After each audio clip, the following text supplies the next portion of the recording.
नमस्कार, मैं हूं आपके साथ हर्ष भारद्वाज। ब्रेक के बाद आपका एक बार फिर स्वागत है। ब्रेक से पहले हम आपको बता रहे थे कि वित्त मंत्री निर्मला सीतारमण 4 बजे लगभग प्रेस कॉन्फ्रेंस करेंगी, लेकिन अब बात करेंगे जम्मू कश्मीर की। और देश भर में, दुनिया भर में जिस तरीके से कोरोना का कहर जारी है, दरअसल देश की अगर बात करें तो देश में 74,000 से ऊपर ये आंकड़ा पहुंच चुका है। लेकिन अगर जम्मू कश्मीर की बात करें तो जम्मू कश्मीर में भी लगातार ये आंकड़े आना जारी है और लगातार ये आंकड़े बढ़ भी रहे हैं। जम्मू कश्मीर में अगर पिछले 24 घंटों की अगर हम बात करते हैं तो पिछले 24 घंटों में 55 नए मामले अब तक सामने आ चुके हैं। और अगर पूरे देश भर की बात करें तो देश भर में कोरोना का कहर बढ़ता ही जा रहा है और देश में कोरोना पॉजिटिव मामले बढ़कर 74,000 के पार चले गए हैं। केंद्रीय स्वास्थ्य और परिवार कल्याण मंत्रालय की ओर से 13 मई सुबह 8 बजे जो आंकड़े जारी किए गए, यानी आज जो आंकड़े जारी किए गए वो देश में कोरोना पॉजिटिव के जो हालात हैं उसको दर्शाते हैं। यानी 74,281 मामले अब तक हो चुके हैं और इनमें से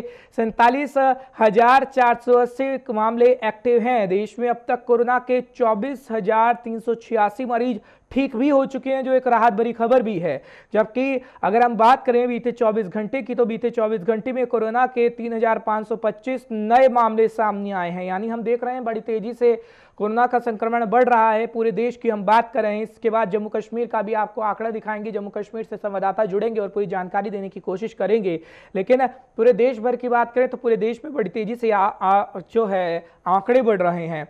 अगर कोरोना महामारी के बीच अर्थव्यवस्था की बात करें तो जिस तरीके से निर्मला सीतारमण प्रेस कॉन्फ्रेंस करके पूरी जानकारी देंगी, क्योंकि अगर कल की बात करें तो अर्थव्यवस्था को राहत देने के लिए प्रधानमंत्री नरेंद्र मोदी ने देश को संबोधित करते हुए 20 लाख करोड़ के आर्थिक पैकेज का ऐलान किया और कहा कि एक खास आर्थिक पैकेज का हम ऐलान कर रहे हैं और आत्मनिर्भर भारत अभियान में महत्वपूर्ण भूमिका ये पैकेज निभाएगा। उसके बारे में भी हम आपको जानकारी देंगे क्या कुछ रहने वाला है। लेकिन अब जरा जम्मू कश्मीर की बात करते हैं। जम्मू कश्मीर में लगातार ये मामले बढ़ रहे हैं और भारत में कोरोना का जिस तरीके से आंकड़ा बढ़ रहा है, ये जम्मू कश्मीर की हम आपको तस्वीर दिखा रहे हैं। जम्मू की तस्वीर है जहां पर लॉकडाउन का पालन तो किया जा रहा है, लेकिन छूट वाले लॉकडाउन का असर भी हम साफ देख सकते हैं, क्योंकि अब लॉकडाउन 4 होगा और उसका नया रंग रूप भी होगा। आखिर कैसा वो नया रंग रूप होगा वो आने वाला वक्त ही बता पाएगा। लेकिन अगर आज की बात करें तो आज वित्त मंत्री निर्मला सीतारमण जो आर्थिक पैकेज का ऐलान किया गया था उसके बारे में पूरी जानकारी देंगी। क्या कुछ रहने वाला है 4 बजे साफ हो पाएगा।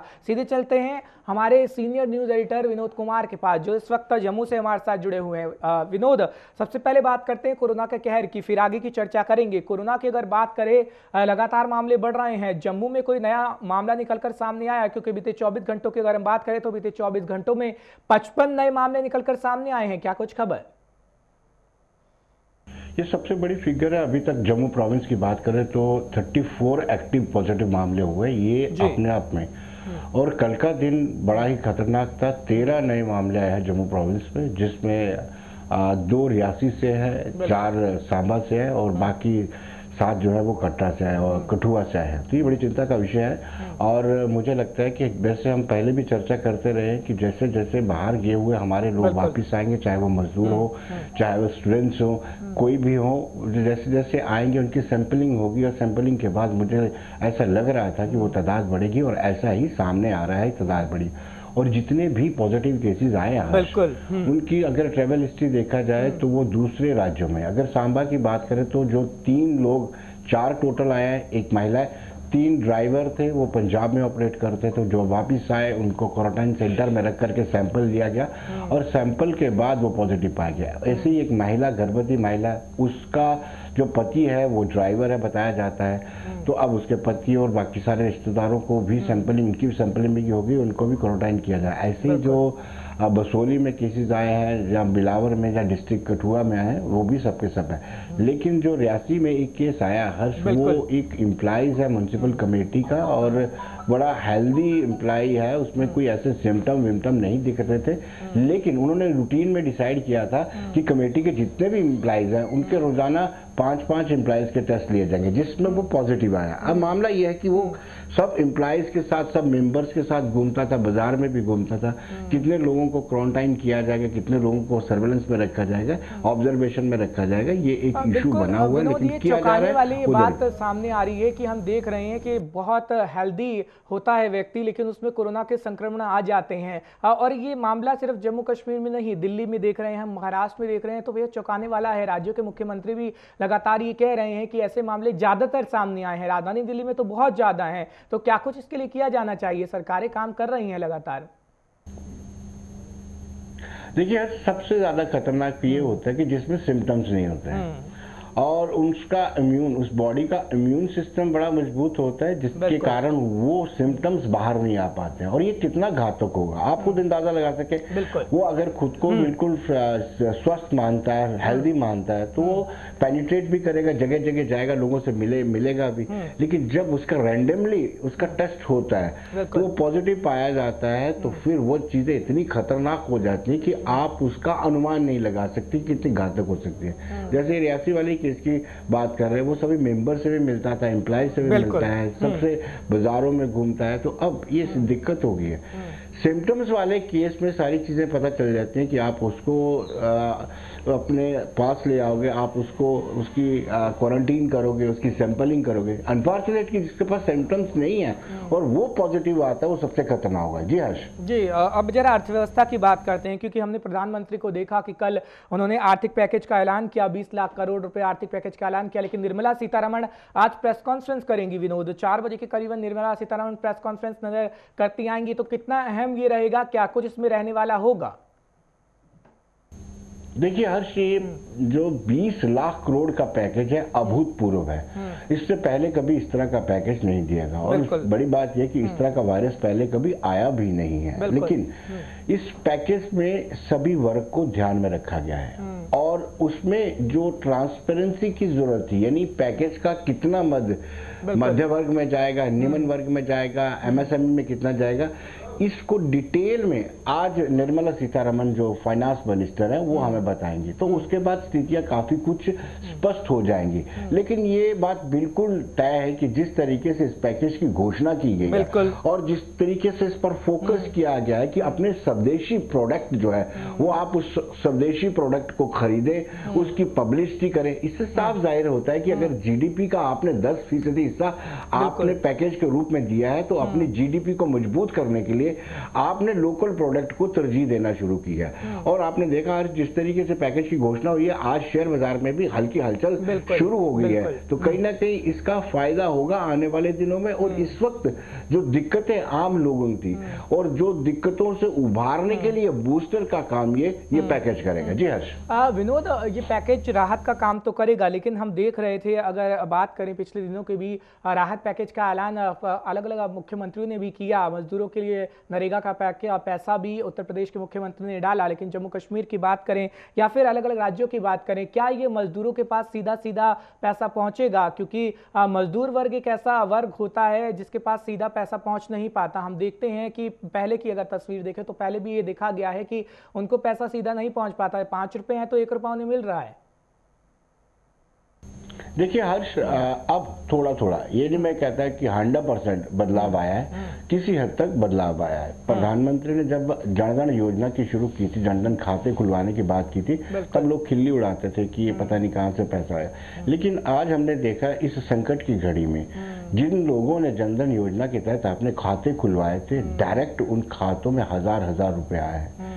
जो किसान हैं जिन्होंने अपने अकाउंट दिए हैं उनके 2-2 हजार रुपए आए हैं। तो कहीं ना कहीं कुछ ना कुछ फायदा हो रहा है। लेकिन हर्ष, आप बिल्कुल ठीक कह रहे हैं कि जो असंगठित लेबर है, जिन्होंने अपने अकाउंट नहीं खुलवाया है, जिन्होंने अकाउंट नंबर दिए भी नहीं है और अनऑर्गेनाइज्ड वे में काम करते हैं, उन लोगों तक पैसा पहुंचे, उनको जरूरत भी है, उन लोगों तक पैसा पहुंचे, कैसे पहुंचे, ये चिंता का विषय। ये मुझे लगता है कोई वे ऑफ निकालना पड़ेगा। हर उस असंगठित श्रमिक की आपको डिटेल लेनी होगी, उसका बैंक अकाउंट लेना होगा और उसके बाद ही उस तक पैसा। ये सवाल इसलिए मैंने विनोद किया आपसे, ये सवाल इसलिए किया क्योंकि जम्मू कश्मीर की कल हम एक तस्वीर देख रहे थे, सीमावर्ती इलाकों की। एक विधवा महिला है, ना तो उन्हें उज्ज्वला के तहत सिलेंडर मिला है, ना तो उनका जो प्रधानमंत्री ग्राम सड़क योजना है, ना तो घर तक उनकी सड़क पहुंची है, ना ही उन्हें पक्का मकान मिल पाया है, मट्टी के घर में वो रह रही हैं, ना ही उनकी विधवा पेंशन है। तो लाभ बहुत हैं, प्रधानमंत्री नरेंद्र मोदी ने कहा है। हालांकि जम्मू कश्मीर में लाभ लोगों को मिल भी रहे हैं, लेकिन जो गरीब तबका है, जो बेहद गरीब है, जिसे इस बारे में जानकारी नहीं है, वहां तक ये सीधा सीधा नहीं पहुंच पाया। इसलिए ये सवाल मैंने आपसे किया। जी हर्ष, आपने ठीक कहा कि जो योजनाएं हैं वो जमीनी सतह पर नहीं पहुंच पाती हैं। उसके लिए सरकार जिम्मेदार नहीं है, सरकार भी जिम्मेदार है, और उसके लिए वहां के जो लोकल रिप्रेजेंटेटिव होते हैं वो जिम्मेदार रहते हैं। लोकल रिप्रेजेंटेटिव को चाहिए कि वो सबकी शिनाख्त करे कि किस घर में गैस चूल्हा नहीं मिला है, किस घर तक सड़क नहीं पहुंची है। वो अगर अपनी रिप्रेजेंटेशन आगे भेजता है और सरकार अगर आउटराइटली उसको रिजेक्ट करती है, सरकार रिस्पॉन्सिबल है। वहां पर अवेयरनेस की जरूरत है। जो स्कीम आती है उसको जमीनी सतह पर उसकी जागरूकता करने की जरूरत है। जागरूकता नहीं होने के कारण ही ऐसा कुछ होता है। लेकिन इसके लिए मुझे लगता है कि हम जब कहते हैं कि 100% लोगों के घर में चूल्हा लग गया, तो जब नहीं किसी के घर में गैस सिलेंडर कनेक्शन नहीं होता है तो बड़ा अफसोस भी होता है कि आप क्यों इतने लंबे लंबे टाल क्लेम कर रहे हैं और लोग अभी भी तरस रहे हैं गैस को। तो कहीं ना कहीं दोनों इसके लिए रिस्पॉन्सिबल है। लोकल सरकार भी रिस्पॉन्सिबल है और रिप्रेजेंटेटिव जो है वहां से जीता हुआ उसकी भी रिस्पॉन्सिबिलिटी बनती है कि ऐसे मामलों को आगे लाए। बिल्कुल विनोद, अब जरा लॉकडाउन 4 की बात करते हैं, क्योंकि प्रधानमंत्री साफ शब्दों में ये कह चुके हैं कि लॉकडाउन 4 लगेगा और उसकी गाइडलाइंस जो होगी 17 मई से पहले आ जाएगी। अगर हम जम्मू कश्मीर की बात करें, नया रंग रूप लॉकडाउन का कैसा होगा, क्योंकि अभी सख्ती पूरी तरीके से बढ़ती जा रही है। क्या उन कैब ड्राइवर को राहत मिलेगी जो इतने दिन से घर में बैठे हैं? क्या उन लोगों को राहत मिलेगी, उन कर्मचारियों को राहत मिलेगी जो इतने दिन से घर में बैठे हैं, फैक्ट्रियों की ओर बढ़ेंगे? क्या कुछ राहत रहने की उम्मीद है, क्योंकि आप ग्राउंड रिपोर्टिंग लगातार कर रहे हैं, सीनियर साथी हैं हमारे, क्या कुछ रहेगा आने वाले दिनों में? देखिए हर्ष, 2 दिन से जिस दिन से उधमपुर में बाजार खुले हैं, उसके बाद उधमपुर के बाद आज जम्मू में भी हलचल है, क्योंकि हार्डवेयर की दुकानें खुली हैं और इलेक्ट्रिकल अप्लायंसेस की दुकानें खुली है, मोबाइल शॉप, रिपेयर शॉप, वो दुकानें खुली हैं। आज बाजार में हलचल दिख रही है। दूसरी, जैसे हार्डवेयर की दुकानें खुलती है तो उसका लाभ मैंने पहले भी आपको बताया था कि कंस्ट्रक्शन वर्क शुरू होगा तो लोगों को काम मिलेगा, मजदूर तबके को काम मिलेगा।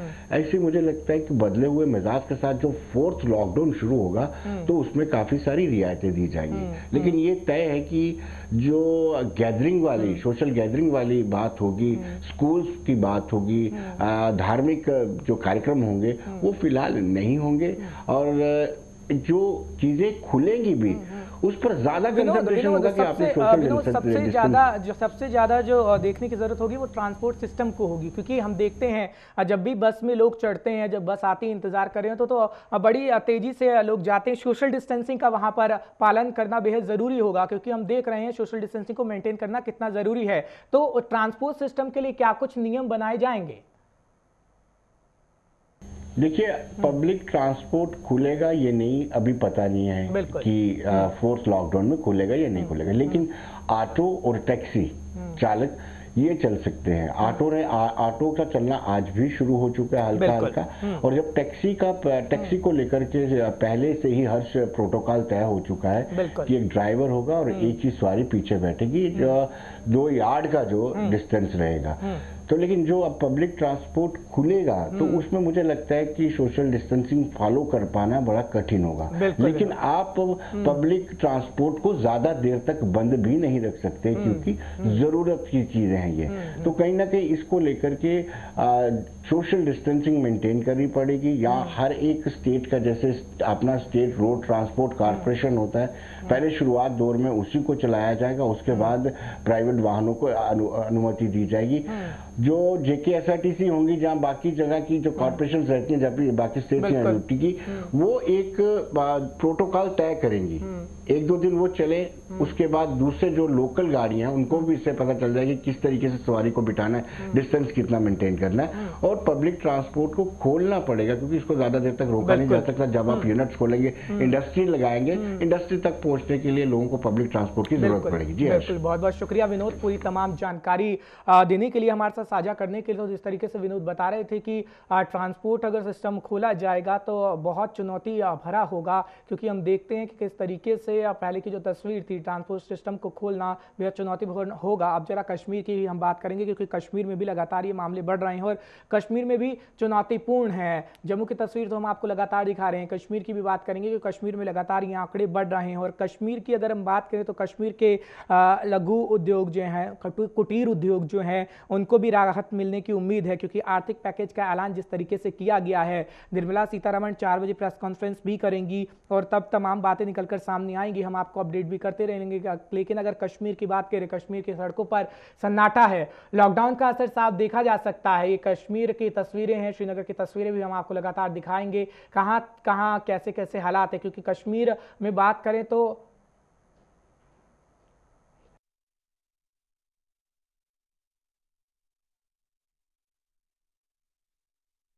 आंकड़े बढ़ रहे हैं। जम्मू कश्मीर में अगर बीते 24 घंटे की बात करें तो 55 नए मामले सामने आ गए हैं, जिसके बाद संक्रमितों की संख्या 934 पहुंच चुकी है। हम देख रहे हैं कितनी तेजी से आंकड़े बढ़ रहे हैं, लेकिन जम्मू कश्मीर में रिकवरी जो ग्रोथ है वो भी लगातार बढ़ रही है, यानी ठीक होने का सिलसिला भी लगातार जारी है। जिस तरीके से हम बात कर रहे थे कि कश्मीर में 400 मरीज स्वस्थ हो चुके हैं अब तक, कश्मीर की अगर बात करें तो 400 मरीज अब तक स्वस्थ हो चुके हैं, जबकि अगर जम्मू में बात करें तो जम्मू में 55 मरीज स्वस्थ हो चुके हैं, यानी कि रिकवरी ग्रोथ लगातार बढ़ रहा है। जहां पे भारत में रिकवरी रेट लगातार बढ़ रहा है, वहीं पर जम्मू कश्मीर की बात करें, केंद्र शासित प्रदेश की बात करें, तो वहां पर भी रिकवरी ग्रोथ बड़ी तेजी से हो रहा है। कोरोना के मामले एक तरफ जहां बढ़ रहे हैं, वहीं रिकवरी ग्रोथ भी बढ़ रहा है। हम कोशिश करेंगे कश्मीर से हमारे संवाददाता जुड़ सकें, लेकिन उससे पहले राजौरी की हम तस्वीर भी आपको दिखाएंगे, क्योंकि जिस तरीके से औद्योगिक इकाई लगातार खोलने की बात की जा रही है, अगर राजौरी की बात करें तो राजौरी में भी हमें एक अच्छी तस्वीर देखने को मिली थी, जब राजौरी में कंस्ट्रक्शन वर्क चालू हो गया है और औद्योगिक इकाई को धीरे धीरे बढ़ाया जा रही है। तस्वीर हम राजौरी की आपको दिखा रहे हैं, जहां पर मजदूरों को काम दिया जा रहा है और मजदूर इस पर काम कर रहे हैं। हम ये मजदूरों की आपको तस्वीर दिखा रहे हैं। राजौरी जो इलाका पड़ता है वो सीमावर्ती इलाका है और मजदूर जहां एक तरफ पलायन कर रहे थे, लेकिन अब मजदूरों को काम मिलना भी शुरू हो गया है। यार ये राजौरी की तस्वीरें हैं, काम मिलना एक तरफ मजदूरों को शुरू हो गया और उन्होंने खुशी भी जाहिर की है। सनम इस वक्त हमारे साथ जुड़ चुके हैं, हमारे सीनियर साथी हैं, वरिष्ठ संवाददाता हैं। सनम, हम तस्वीर तो लगातार अपने दर्शकों को दिखा रहे हैं, लेकिन आर्थिक पैकेज का कल प्रधानमंत्री नरेंद्र मोदी ने ऐलान कर दिया। आज वित्त मंत्री निर्मला सीतारमण 4 बजे के आसपास प्रेस कॉन्फ्रेंस करेंगी, लेकिन जम्मू कश्मीर के लोगों को, खासकर कश्मीर के लोगों को कितना लाभ मिल सकेगा? क्योंकि हम देखते हैं कश्मीर में हथकरघा उद्योग ज्यादा है, लोग हाथ से बने सामान को ज्यादातर खरीदते हैं, उनको बनाते हैं, शॉल हो गई या फिर हम देखते हैं कि बर्तन हो गए, हथकरघा उद्योग ज्यादा है। तो कितनी राहत की खबर ये हो सकती है और कोरोना के कितने मामले अब तक कश्मीर में आ चुके हैं? दो अपडेट। देखिए हर्ष, अगर हम कश्मीर की बात करें, कोरोना मामलों का अपडेट अगर हम सबसे पहले बताएं तो कल का दिन यहाँ पे कहर बर्पा करने के लिए था और अब तक का सबसे बड़ा जो आंकड़ा है वो कल निकल के आया था। 50 से ज्यादा पॉजिटिव केस हुए थे और उस सारे के बीच में कल जो महामारी की हवाले से महामारी बाद ये कश्मीर में भी फैली हुई थी और प्रशासन से लेके आम लोग परेशान थे कि किस तरह से बढ़ रहा है। अगर जो पिछले 4-5 दिन बहुत ही स्टैग्नेंट ही रहा था, 10-11 के आसपास ही केस आ रहे थे, लेकिन कल के दिन ने सब पे पानी फेर दिया। लेकिन इस सारे के बीच में कल दूसरी नजर जो थी वो प्रधानमंत्री के भाषण पे थी। प्रधानमंत्री जो शाम 8 बजे भाषण करने वाले थे, तो सब लोग इसी भाषण के हवाले से मुंतजर थे, इंतजार कर रहे थे कि क्या क्या निकल के आता है, क्या क्या प्रधानमंत्री आश्वासन देते हैं, क्या क्या प्रधानमंत्री नई योजनाओं का ऐलान करते हैं। तो उन्हीं योजनाओं में अगर देखा जाए तो कश्मीर का सबसे बड़ा सेक्टर जो है यहाँ पे टूरिज्म सेक्टर है। यहाँ और कोई नहीं, यहाँ कश्मीर में कोई इंडस्ट्री नहीं है और उसके साथ साथ यहाँ हॉर्टिकल्चर है। हॉर्टिकल्चर के साथ तीसरा अगर बड़ा सेक्टर कश्मीर में है तो वो है हाथ का काम। यहाँ पे हाथ का काम, चाहे कश्मीर में कालीन बाफी हो, शाल बनाना हो, पेपर माशी हो या वुड कार्विंग हो, ये 4 बड़े अच्छे ट्रेड है जो कश्मीर को एक नाम दे चुके हैं, एक पहचान दे चुके हैं। लेकिन कल के इस भाषण में कश्मीर के टूरिज्म का साफ जाहिर है, इस वक्त दुनिया में टूरिज्म जो है वो रिवाइवल की क्या वो सब बिखरा पड़ा हुआ है, तो उसके रिवाइवल के लिए इस वक्त कोई बात नहीं की जा सकती है। लेकिन एक बात जरूरी है कि इस टूरिज्म के साथ जुड़े हुए छोटे लोग जो है, जिनमें एक शिकारा वाला है, पोनी वाला है, वो लोग जो इसके साथ जुड़े हुए, उनकी जो हालत जो है, क्योंकि कश्मीर में सब जो लोग जानते हैं साल 2019 भी इसी महामारी का शिकार रहा, चाहे कोविड बाद में आया हो, लेकिन साल 2019 में यहाँ जो 5 अगस्त की हिस्ट्री बदली गई तो उसके बाद लगातार वो शिकार होते हैं। अभी हम कुछ देर पहले बात कर रहे थे, जम्मू से भी बात कर रहे थे कि मजदूरों को या फिर हम हथकरघा उद्योगों की बात कर रहे हैं, उनको सीधा सीधा पैसा नहीं पहुंच पाता। कश्मीर में भी हमने देखा है, कश्मीर हमें जो पैसा हथकरघा उद्योग वाले व्यक्तियों को मिलना चाहिए वो पैसा हम देखते हैं कि 5 रुपये अगर सरकार की तरफ से आ रहा है तो 1 रुपये वहां तक पहुंच रहा है। तो इसमें क्या कुछ व्यवस्थाएं की जानी चाहिए, क्योंकि सीधा सीधा उन्हें लाभ मिले, इसके लिए प्रशासन को, इसके लिए सरकार को कड़े कदम उठाने की जरूरत है। देखिए, आज पहले बात सवाल यही है कि इनको मिलता कितना है। अगर 1000 रुपया किसी को मिलता है और वो भी 3 महीने के लिए, तो उससे क्या करेगा। कश्मीर में चूंकि फैमिलीज बड़ी हैं, यहाँ छोटी फैमिलीज नहीं, न्यूक्लियर फैमिली वाला कंसेप्ट यहाँ पे नहीं है। थोड़ा सा कंजर्वेटिव माहौल है, इसमें फैमिलीज बड़ी हैं, 5-5, 4-4 बच्चे, 3-3 बच्चे होते हैं। तो सारे के बीच में 1000 रुपया मिलना या 1200 मिलना, उससे उस परिवार का क्या गुजारा होगा। उसके बाद अब 1000 रुपया सरकारी तौर पर मिलता है, कागजों में मिलता है, लेकिन क्या जमीनी तौर पे उस परिवार को 1000 रुपया मिलता है? वो जितनी रकम उसको कागजों में होती है वो मिलती है? ये एक बहुत बड़ा सवाल है। सरकारी तौर पे तो बताते हैं, लेकिन ग्राउंड में इसका जो यूजुअली हमारे यहाँ कहा जाता है कि कमीशन वाला मामला जो हो जाता है, यहाँ पे जो अफसरशाही है या ब्यूरोक्रेसी जो है वो कहीं न कहीं सारे के बीच में अपना हिस्सा भी उठा लेती है। तो हिस्सा उठाते उठाते बाद में जो हकदार जिसके लिए होता है उसको उसके हिस्से में सिर्फ कंकर ही आते हैं, उसके हिस्से में कभी चावल नहीं आते हैं। बिल्कुल जी, बिल्कुल। तो हर इम्पोर्टेंट यहाँ पे ये है कि एक स्कीम पहले थी, सरकार ने किया था कि उनके डायरेक्ट अकाउंट में जाती थी तो बड़ा फायदा होता था, किसी हद तक उस चीज पे रोक लगी थी। और इस वक्त भी जरूर उसी चीज की कि डायरेक्ट जो है बेनिफिशियरी जो है उसके अकाउंट में डायरेक्टली जाए। ये जो बीच वाला जो पेट्रोलिया वाला सिस्टम है, चाहे वो सोशल वेलफेयर डिपार्टमेंट हो, चाहे रेवेन्यू डिपार्टमेंट हो, उनके लोग अब उसमें बड़ी प्रॉब्लम ये भी है कि अगर उन लोगों को जो फाइल्स वगैरह प्रोसेस करनी होती है, फाइल्स में उनको पता होता है कि इनका कितना पैसा आने वाला है, तो फाइल्स के पैसे फाइल तब तक पास नहीं होती है जब तक न उस चीज पे पहले ही उसका कुछ खर्चा दिया जाए। तो खर्चा बंद करने के लिए यहाँ एसीबी है, लेकिन एसीबी के साथ साथ यहाँ दूसरा पुलिस है, प्रशासन है, उन लोगों को थोड़ा सा एक्टिव होना पड़ेगा। कहीं न कहीं उनको अपने जमीर से काम लेना पड़ेगा कि गरीब का, जिसके घर में शाम की चूल्हा जलाने के लिए भी महामारी चलती है, तो उसका चूल्हा जलाने के लिए वो बीच में अपना हिस्सा ना निकाले। बिल्कुल सनम, बहुत बहुत शुक्रिया सनम पूरी जानकारी हम तक पहुंचाने के लिए। तो उम्मीद तो यही की जा सकती है कि जो आर्थिक पैकेज का ऐलान प्रधानमंत्री नरेंद्र मोदी ने किया है उसका लाभ सीधे सीधे गरीब जनता को मिल सके। इससे पहले हम राजौरी की तस्वीर आपको दिखा रहे थे कि राजौरी में किस तरीके से मजदूरों को काम मिल रहा है, वो तस्वीर बेहद अच्छी भी हमें नजर आ रही थी। ये तस्वीर देखिए, ये राजौरी की है, सीमावर्ती इलाके की तस्वीर है, जहां पर एक तरफ जम्मू कश्मीर से लोग पलायन कर रहे थे, मजदूर पलायन कर रहे थे, लेकिन राजौरी में ये मजदूरों को काम मिल रहा है और उन्होंने यहाँ से पलायन नहीं किया। लगातार इनको यह आश्वासन दिया गया कि इनको यहीं पर काम मिलेगा और पूरी व्यवस्था यहीं पर की जाएगी। खाने पीने की व्यवस्था तो की ही गई है, लेकिन काम इन लोगों को मिल रहा है। सीमावर्ती इलाकों में ये लोग काम कर रहे हैं। ये उत्तर प्रदेश और बिहार से आए हुए प्रवासी मजदूर हैं जो इस वक्त काम कर रहे हैं। क्या कुछ कहा गया है राजौरी प्रशासन की तरफ से, वो भी हम आपको दिखाते हैं।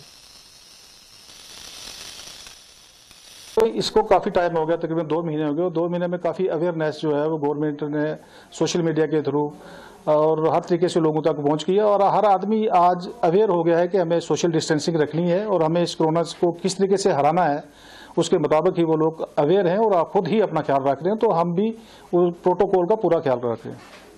हाँ, इसमें कोई शक नहीं, कोरोना वायरस की वजह से गवर्नमेंट ने पूरा लॉकडाउन लगा दिया था, उसकी वजह से सारे काम हमारे जो थे वो हेल्ड अप हो गए। और गवर्नमेंट ने जो हमारे लेबरर्स थे उनके बारे में सोचते हुए हमें परमिशन दी कि वो काम जो है इन हाउस लेबर जहाँ जहाँ है वहाँ काम आप स्टार्ट करो।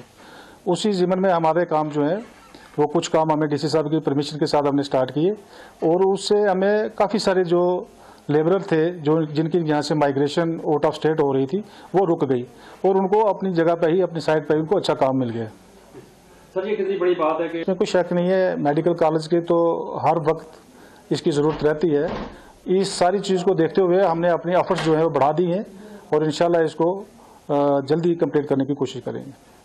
हाँ, आपने जैसे खुद देखा इसको कि वहाँ हमारे पास तकरीबन 400 लेबरर है जो काम कर रहा है, वो इन हाउस ही है और वो प्रॉपर जो है सोशल डिस्टेंसिंग और जो भी प्रोटोकॉल है गवर्नमेंट ने हमें दिया उसके मुताबिक हम काम करवा रहे हैं और वो 400 आदमी को साइड पे ही काम मिल गया। लेकिन इस लॉकडाउन से थोड़ा सा हमें जो ये प्रोजेक्ट जो इन टाइम हमें कंप्लीट करना था वो डिले हो गया।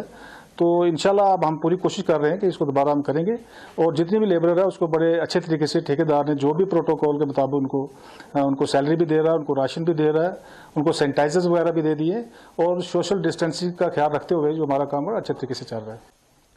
तो तस्वीर आप देख सकते हैं और अब प्रशासन किस तरीके से कोशिश कर रहा है कि उन मजदूरों को काम मिल सके। ये राजौरी का इलाका है जहां पर मजदूर पलायन कर रहे थे, लेकिन जिस तरीके से ये कहा गया, प्रशासन की तरफ से आदेश दिए गए कि जो कंस्ट्रक्शन वर्क चल रहा था, यानी जो कामगारों को काम करने का सिलसिला लगातार था, वो कहीं थम गया था लॉकडाउन के दौरान, लेकिन इस लॉकडाउन के दौरान अब कामगारों को काम मिल रहा है, मजदूरों को काम मिल रहा है। ये तस्वीर दिखाती है कि किस तरीके से अब मजदूरों को काम मिल रहा है और मजदूर अब पलायन नहीं कर रहे हैं। जम्मू कश्मीर की अगर हम बात करें तो श्रमिकों के लिए ट्रेन जारी है और वो अलग अलग राज्यों तक पहुंचाने का काम कर रही है। और अगर हम ये तस्वीर देखें तो तस्वीर बड़ी अच्छी भी नज़र आती है, क्योंकि जो बिहार से मजदूर आए थे, प्रवासी मजदूर थे, कुछ दिन पहले हम तस्वीर दिखा रहे थे, किस तरीके से परेशान हैं कि उनके पास पैसे नहीं हैं क्योंकि काम बंद है। अब धीरे धीरे काम शुरू हो रहा है और जो कंस्ट्रक्शन वर्क है वो भी धीरे धीरे शुरू हो रहा है। इसको लेकर ही इन्होंने खुशी भी जताई और पूरी उम्मीद ये जता रहे हैं कि आगे आने वाले दिनों में जिस तरीके से अब लॉकडाउन पार्ट 4 आएगा उसमें रियायतें मिलेंगी, तो इन मजदूरों को भी रियायतें दी जाएगी। बहरहाल आर्थिक पैकेज का ऐलान कर दिया गया है और अर्थव्यवस्था को राहत देने के लिए प्रधानमंत्री नरेंद्र मोदी कल ही कह चुके हैं कि इनको जो लघु उद्योग हैं और जो कुटीर उद्योग हैं उनको सबसे ज़्यादा फायदा होगा और आत्मनिर्भर भारत अभियान में महत्वपूर्ण भूमिका निभानी होगी, यानी भारत को आत्मनिर्भर बनना होगा।